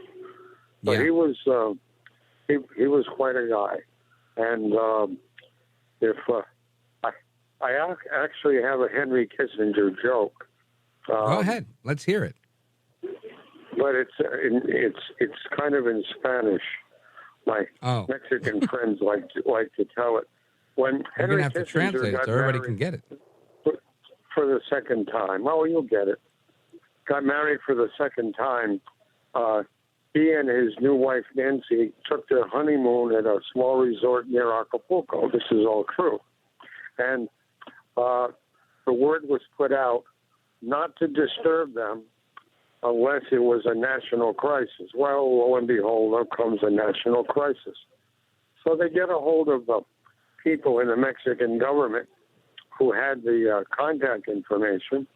And this Mexican gentleman who doesn't speak English very well gets Dr. Henry on the phone and says, "Sir, are you kissing her? Are you kissing her?" And he responds, "No, I'm screwing her. I'm screwing her." So, security. Oh, that's funny. I think that might be the first joke that you've told me, Gil, that I've laughed at, and I've gotten the punchline. And that's no fault of your own. That's my ADHD that I check out after about 3 or 4 seconds because it's hard for me. That was terrific. How's your stand-up career going? Well, I'm supposed to be fitted for a hearing aid in about a week through the Veterans Administration, and hopefully I'll get some of my hearing back. It's pretty well shot. When I was in the hospital, they gave me some concoction of antibiotics, and antibiotics will take your hearing. As you probably know, Rush Limbaugh lost his hearing due to an addiction for OxyContin, and he had to be. Well, I thought it was headphones. I knew he was hooked on pills, but I thought that it was headphones that did that. Yeah, he had to be fitted for a cochlear implant. Special, an implant, and they become very, very common now, and that option is available to me if they think it'll help. So hopefully things will be better. And is that when you'll move on to your career in comedy?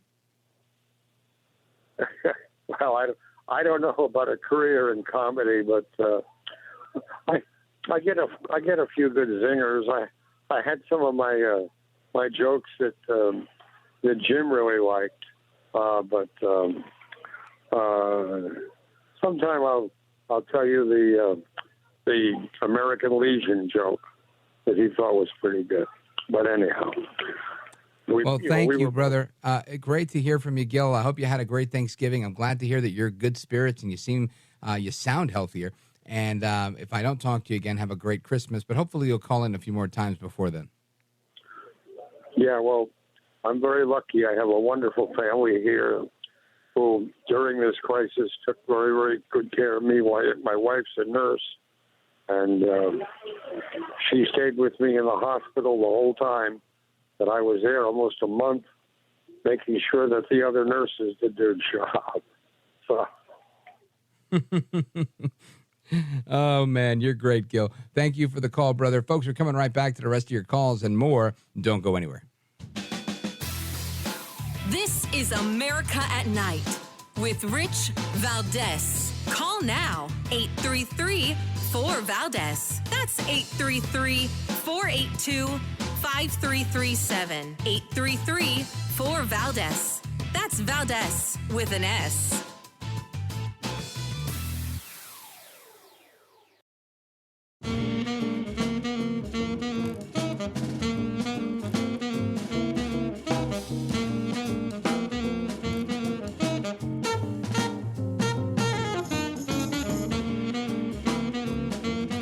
He's brown, he's bald, and he's breaking it down.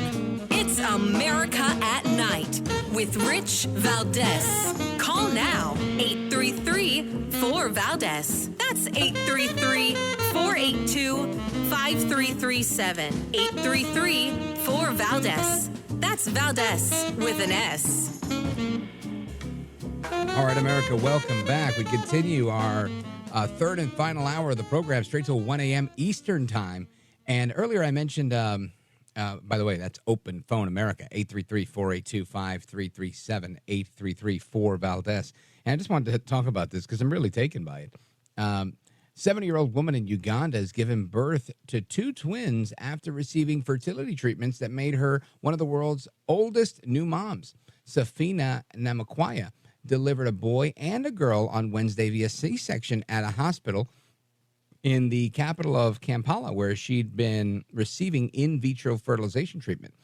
That's according to a spokesman for the hospital there, saying she's healthy, she's talking, she's walking around. If they tell her to walk around the hospital, she does. She gave birth to a daughter at the same facility back in 2020 when she was in her late 60s following IVF treatment as well. Namakwaya used a donor egg and her partner's sperm to conceive the twins, and voila, they have babies. The twins were born prematurely at 31 weeks of gestation and placed into incubators, but are said to be in good health. So there you have it. This woman, 70 years old. She doesn't look a day over 40, honestly. And just a remarkable story. It really, really is. Anyway, I want to get to your calls. And if you got a story like this, I'm happy to talk about it because I think those are pretty interesting things. Let's see. Where do we go? We've got Pittsburgh, Pennsylvania, Chicago, Illinois, Greenwood, South Carolina, Saratoga, New York. Let's go with Chuck. He's in Greenwood, South Carolina. Has been on hold the longest. Let's go to WCRS. Chuck, go right ahead. You're on with Rich Valdez. Yes, thank you for taking my call.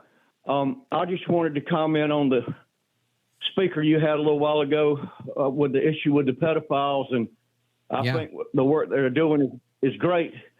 But I would also like to say that if people were raising their children properly and monitoring their activities, both online and off, and weren't letting them run the streets at will, the pedophiles couldn't get to them if their parents were raising them. Yeah. Well, you know, and I normally I'd agree with something like that, but we did a story here about a week ago out of Wayne, New Jersey. And this little girl, I think she was 11 years old or 12. She was playing at home in her house, playing that game Roblox, Roblox.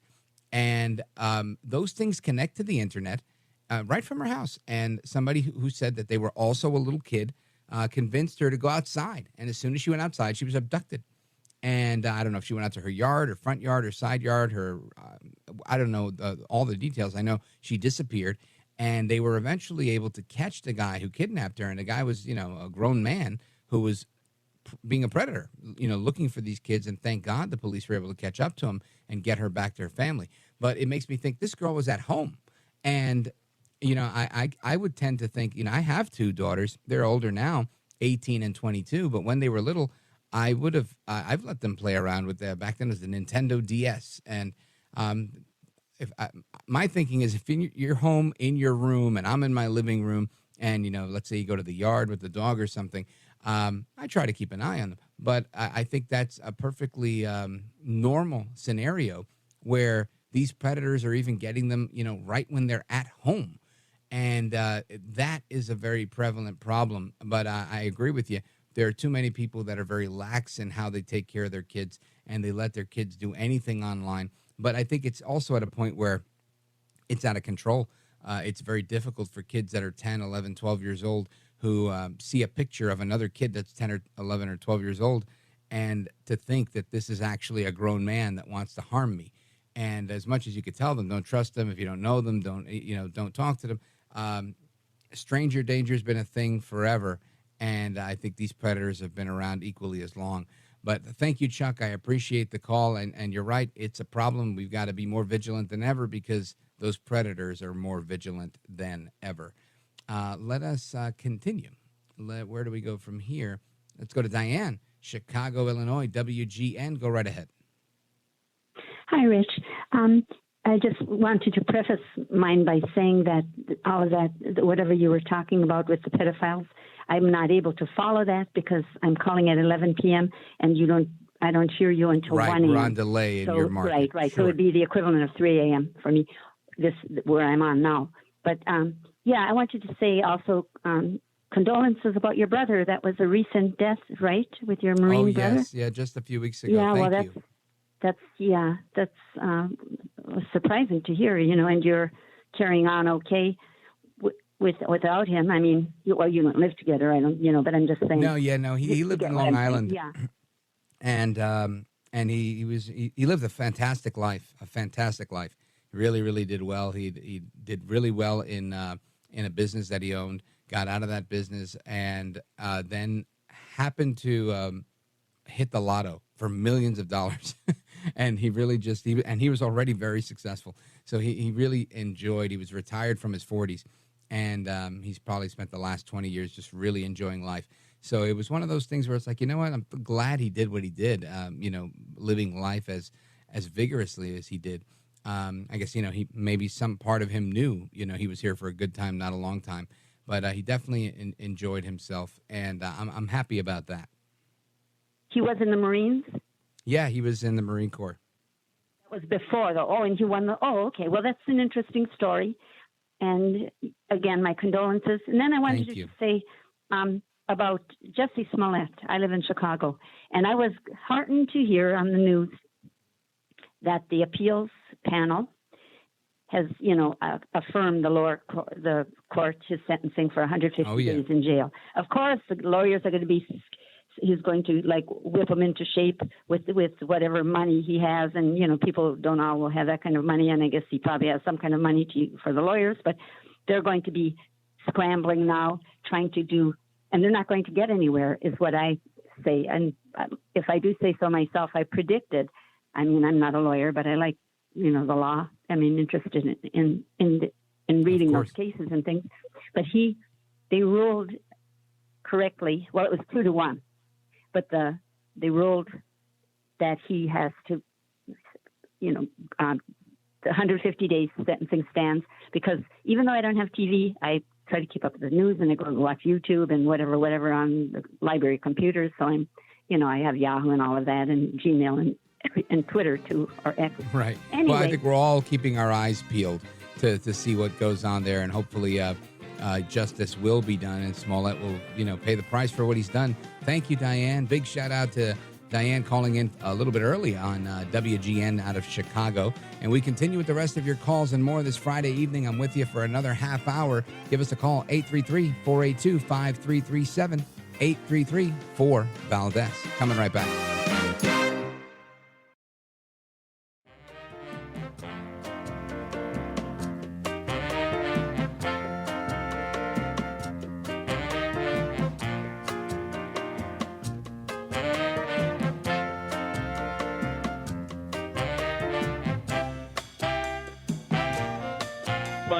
Across America to the liberty-loving Latino, Rich Valdez.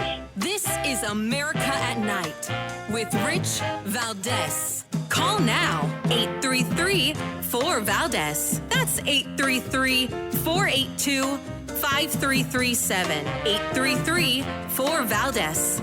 That's Valdez with an S.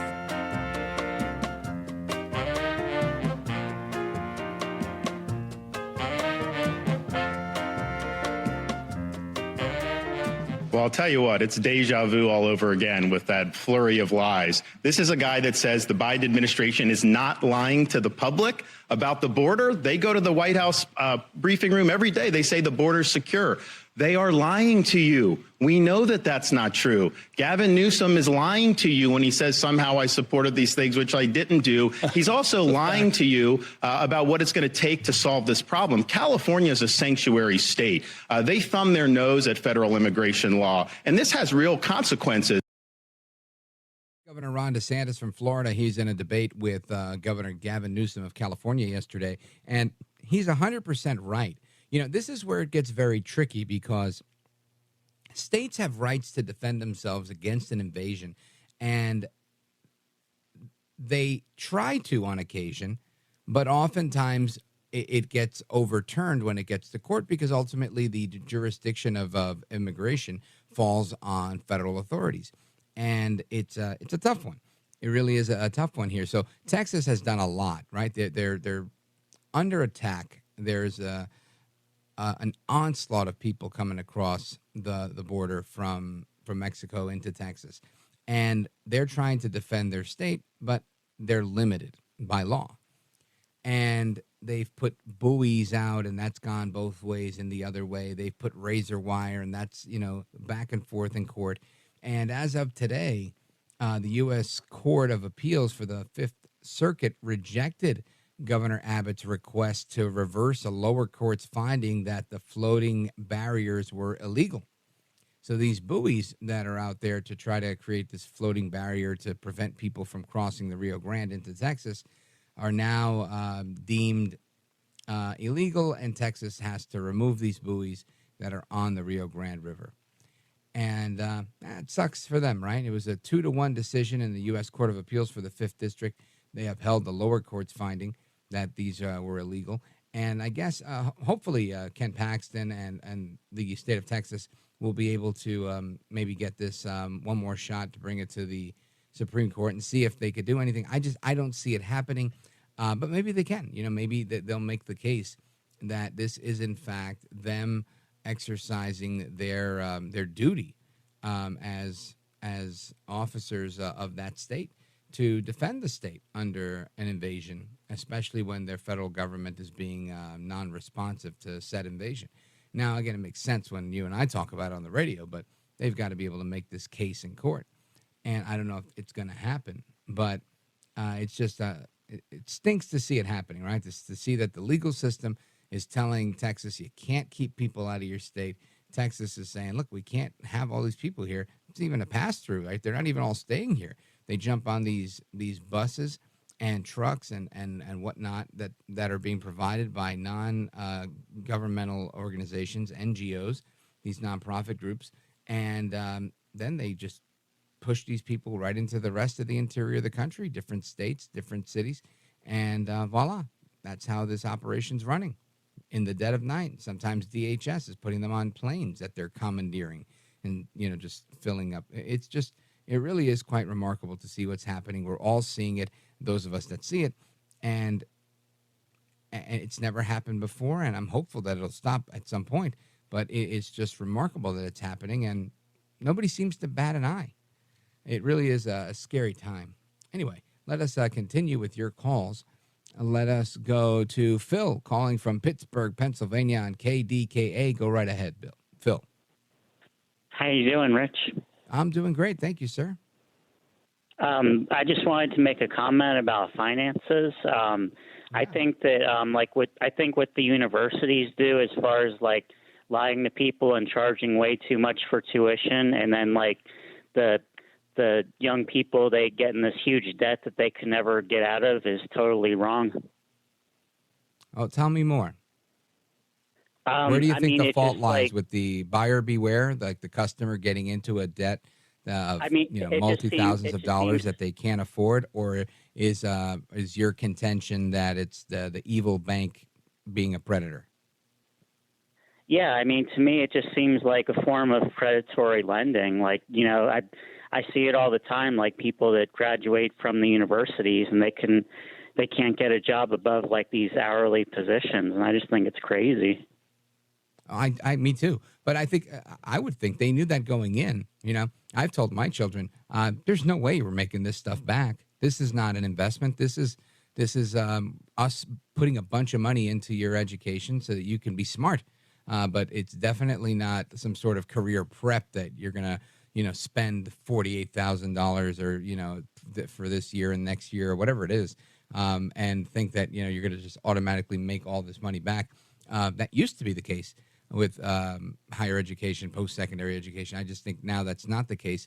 And now it's kind of like, oh, you want an education? All right. If you insist upon having a formal one, then you're going to forego buying a house, and you're going to have an education. And that's the choice that you make if you want to make it. I've worked in that industry, so I've seen this coming. And a lot of, I guess, the smart guys, whether they're economists or actuaries, they all mark something they call the point of diminishing returns.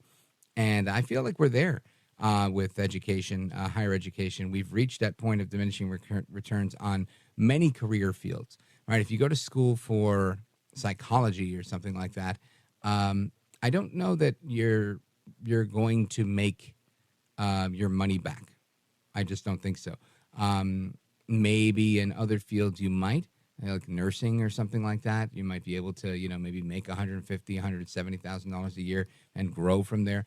But I don't think that that's even the norm lately, because it's so difficult for Americans to pass the nursing exam, which is why we import them from other countries. And we've been doing this for decades, and we're only doing it more. So I agree that there are times where banks can go overboard, and certain schools might be in cahoots with banks. That could be a possibility. But ultimately, I think life is all about buyer beware for the most part. And you have to really just, you got to look before you leap and make sure that, when you go to this school, that somehow you're not going to end up, it's like saying you go to a timeshare presentation and they give you some drinks and they give you a free room and they say whatever. And, this thing's going to cost you $175,000 and you get to spend 2 weeks a year here and whatever their sales pitch is. And you go, yeah, these people are trying to hook you to buying into this thing. And it's your job to kind of be like, well, can I afford it? Yes or no? And if you can't, then you get into it anyway. Well, that's I think on you. I mean, some people, I guess, will make the case that it's on them but ultimately, if they're not putting their hand in your pocket and, drugging you and forging your signature, I think it's definitely a situation of buyer beware, Phil. Mm-hmm. But would you say, though, that 18-year-olds are mature enough to make that decision about, like, being into a debt that they don't understand? Well, here's an interesting, that's a good question. And I think the question there is, I have to say yes, that they're allowed to make that decision only because they're allowed to decide if they're going to go and defend this country in the military. They're allowed to decide if a lot of things when they're 18 years old, right? If they can pull a lever for a particular candidate in an election. Now, do I agree with the age of majority? Probably not. I have an 18-year-old now, and she's terrific, but learning a lot in life. I have a 22-year-old who constantly tells me I'm learning a lot in life. So I think, the last numbers I saw, somebody saying 23 is probably the earliest that people should start making big decisions because of their formation of their, I think it was the prefrontal cortex of their brain that actually starts to mature around that age. And somebody else was telling me that, and I think it was a joke, it was a dig at me, but they were saying it takes into your 40s for some men. And I thought it was funny. But my point is, I do agree. It takes a lot of guys a long time to mature. You got to see me when I'm not on the radio. I'm a big kid. So ultimately, I agree that if you're 18 and you're a legal adult, if you can go to jail for getting into a fight or killing somebody and get tried as an adult, it's got to be on you. Do I think 18 is the right number? No, I don't. I think it should be a lot older. And I also think that we should really invest more and better in preparing our kids and parents for what lies ahead as a parent. And I know we have to take a break now, but this is something I was talking about with somebody the other day, where if you don't teach your kids something about anything, somebody else is going to teach them. And it could be a prison. It could be a psychiatrist, a psychologist, a psychotherapist, a classroom teacher, a university professor. It could be all sorts of different places, a gang on the street. But your kid is definitely going to learn at some point, if they're fortunate enough to learn. Some people will end up going through life not knowing anything at all. And that, I don't know if that ignorance is bliss or if that ignorance is detrimental. But maybe we'll talk about that more on the other side of the break. Phil, thank you for the question. I think it was excellent. We'll be right back. Don't go anywhere. This is America at Night with Rich Valdez. Call now, 833-4VALDEZ. That's 833-482-5337. 833-4VALDEZ. That's Valdez with an S.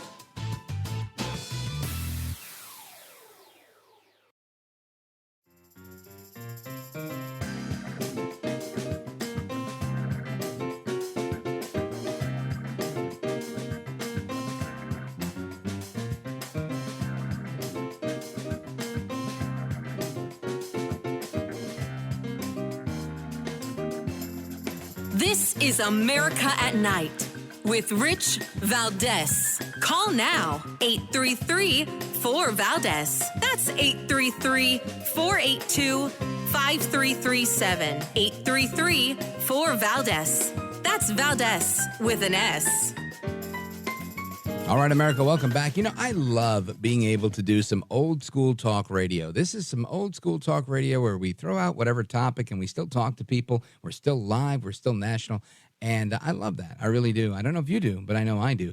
And it really is a blessing to me to be able to do this program and speak with people on just a number of things. Because, you know, you don't know what you don't know, right? And sometimes you talk to somebody and they give you a whole different perspective on things. And it really just it broadens your horizons. And let's go to David, Wichita, Kansas, KQAM. David, go right ahead. You're on with Rich Valdez. Welcome.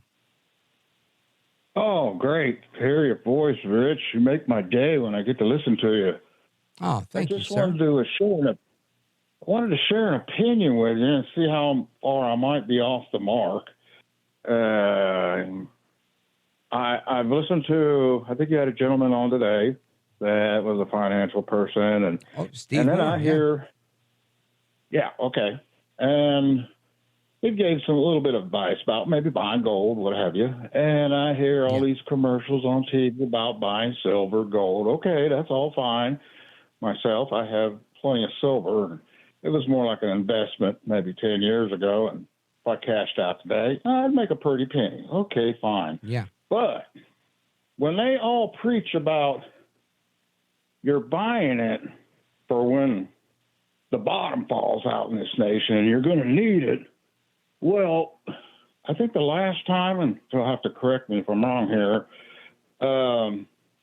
anybody used any silver or gold to go buy something was like around the Civil War time. Mm-hmm. And then if things were that bad in this nation that we had to resort to silver and gold, well, that only means all communications is knocked out. There must have been an EMP that took place. Mm-hmm. Can't buy nothing online. You can't go running down a Quick Trip to buy fuel. You can't go to Walmart, buy groceries, because they're going to look at you like, oh, you got a pile of silver there. Well, what do you want? You know, none of these places are set up for it. And so is it wrong to say, what's the point of buying this stuff if you're trying to save it for a bad day? Well, here's the thing, David. I don't think it's wrong to buy it. I think it's a very smart idea to have precious metals as part of your portfolio, just because precious metals really don't lose, right? It's like real estate. I've yet to meet somebody, and I'm sure, my uncle, my aunt, okay, good for them. Sorry to hear it. But everybody I know that's bought a piece of property at $30,000 and now it's worth $100, or bought it at $100 and now it's worth $400, they're all making money. And they might be selling right now. They might be passing it on to their children, creating and passing on generational wealth. So I think the precious metals is a great hedge against a lot of things, because I remember gold being, I don't know, $670 an ounce a long time ago, maybe like 20 years ago. And, it's a lot more now. I forget what the current price is. Maybe somebody in the just over $2,000. Look at that. So just imagine if you're buying it $700 an ounce. Right, and this is what the first time somebody told me, they're like, oh, you got to get some gold. You got to get some gold. And they said, trust me, this is going to go up. And that's the numbers they used. They said, this is going to triple. Here we are in 2023. It was legit 2003 when they told me that. And I looked at it and I was like, oh, wow, it was like $670, $690, something like that. And here we are today at $2,000 an ounce. Fantastic. So it's a great investment. And now to your point about the hype over the Mad Max scenario where everything goes to hell in a handbasket.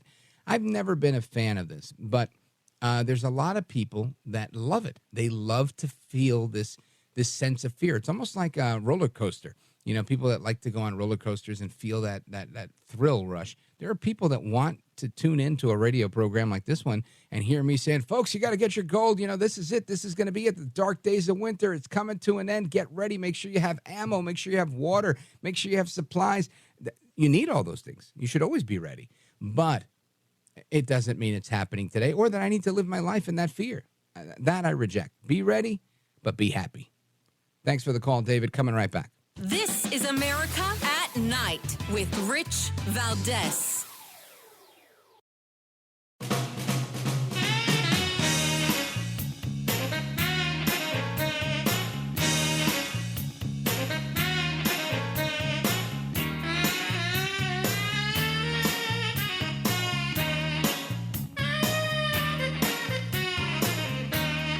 America at Night with Rich Valdez. All right, America, welcome back. And we're wrapping up this week with the speed round. Let us go to Linda, Albany, New York, WGDJ. Very quickly, go right ahead. Hi, thanks, Rich, for taking my call, and thank you for the information tonight. It reminded me when you were talking about the woman 70 in the Bible. I don't remember exactly where it is, but there was a woman named Sarah. She finally got her wish from God. And you know what? You're right. And that's exactly what I was thinking. She was the wife to Abraham, the father of many. And I was thinking the same thing. She was up there in age and lacked a lot of faith. And it was like a real life personification, if you will, of that piece of scripture. Thank you, Linda. Big shout out to you guys. Let's go to Steve, Cleveland, Ohio, WEOL. Go right ahead. Easy listening, Rich. Hey, real quick, MK, whatever that 370, the old plane, the jet got lost back in 2014. People do some checking on that real quick. I was throwing that out there. But Trump with his J6, we can sue you, and your gag order's back on. And with what's his name getting kicked out of whatchamacallit, there's going to be a lot of stuff coming down. Yeah, there's going to be a lot of stuff coming down. I agree with you, and I think that the Trump gag order stuff is some of the craziest stuff ever. It's on, it's off, it's on, it's off. They should leave this poor man alone and let him just talk whatever he's, say what he's got to say. Steve, thank you for the call. I appreciate it. Jane, Saratoga, New York, 45 seconds. Go right ahead. Oh, my gosh. Okay, let me tell you what we did when my daughter was coming up. Not to spend a lot of money. They would sit in a circle. They would tell each other what they cared about each other. They would get construction paper and make beautiful, beautiful cards. And they would take these cards to nursing homes and take a pretty card to someone in a nursing home. They would bake cookies, and they would go caroling on Christmas Eve. And the kids who didn't have much, they would bake cookies for them, and they would invite them to go caroling. It seems like old school tradition, right, Jane? Whether it's making a card. I always told my kids, listen, they're like, what do you want? I go, make me a card. I don't care if you have a job. Anyway, God bless. It's Rich Valdez. We'll do it again on Monday. Hasta la próxima.